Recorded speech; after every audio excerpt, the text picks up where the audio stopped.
Chapter 1. The Right to be Rich. Whatever may be said in praise of poverty, the fact remains that it is not possible to live a really complete or successful life unless one is rich. No man can rise to his greatest possible height in talent or soul development unless he has plenty of money. For to unfold the soul and to develop talent, he must have many things to use, and he cannot have these things unless he has money to buy them. A man develops in mind, soul, and body by making use of things, and society is so organized that man must have money in order to become the possessor of things. Therefore, the basis of all advancement for man must be the science of getting rich. The object of all life is development, and everything that lives has an inalienable right to all the development it is capable of attaining.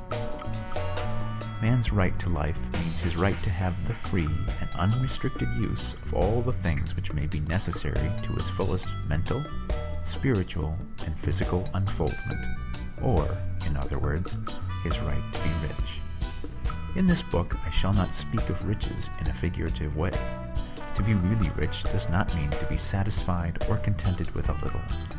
No man ought to be satisfied with a little if he is capable of using and enjoying more.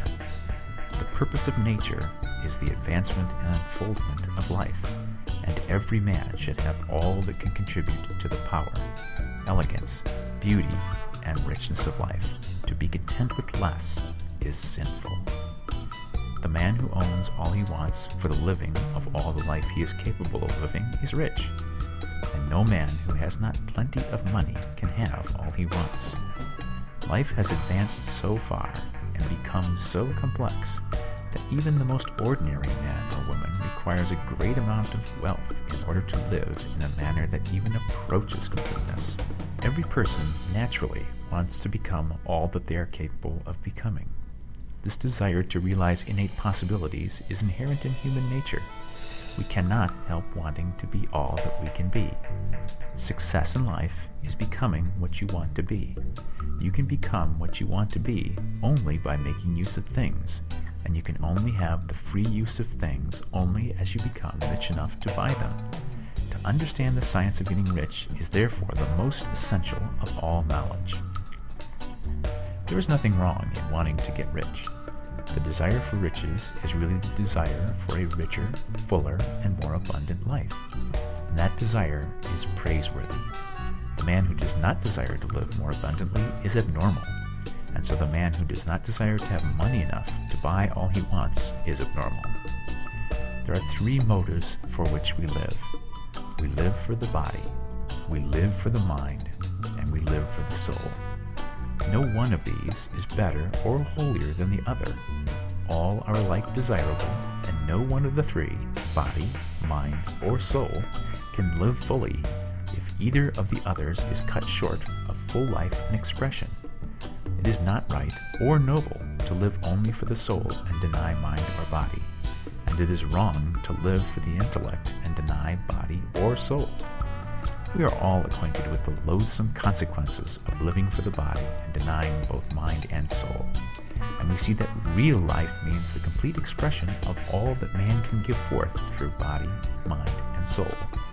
Whatever he can say, no man can be really happy or satisfied unless his body is living fully in every function, and unless the same is true of his mind and his soul.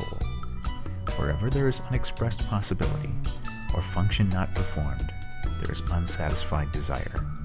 Desire is possibility seeking expression, or function seeking performance. Men cannot live fully in body without good food, comfortable clothing, and warm shelter, and without freedom from excessive toil. Rest and recreation are also necessary to his physical life. He cannot live fully in mind without books and time to study them, without opportunity for travel and observation, or without intellectual companionship.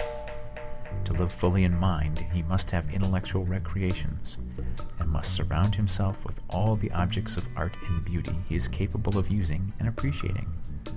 To live fully in soul, man must have love, and love is denied expression by poverty. A man's highest happiness is found in the bestowal of benefits on those he loves. Love finds its most natural and spontaneous expression in giving. The man who has nothing to give cannot fill his place as husband or father, as a citizen, or as a man. It is in the use of material things that a man finds full life for his body, develops his mind, and unfolds his soul. It is therefore of supreme importance to him that he should be rich. It is perfectly right that you should desire to be rich. If you are a normal man or woman, you cannot help doing so. It is perfectly right that you should give your best attention to the science of getting rich, for it is the noblest and most necessary of all studies. If you neglect this study, you are derelict in your duty to yourself, to God, and humanity, for you can render to God and humanity no greater service than to make the most of yourself.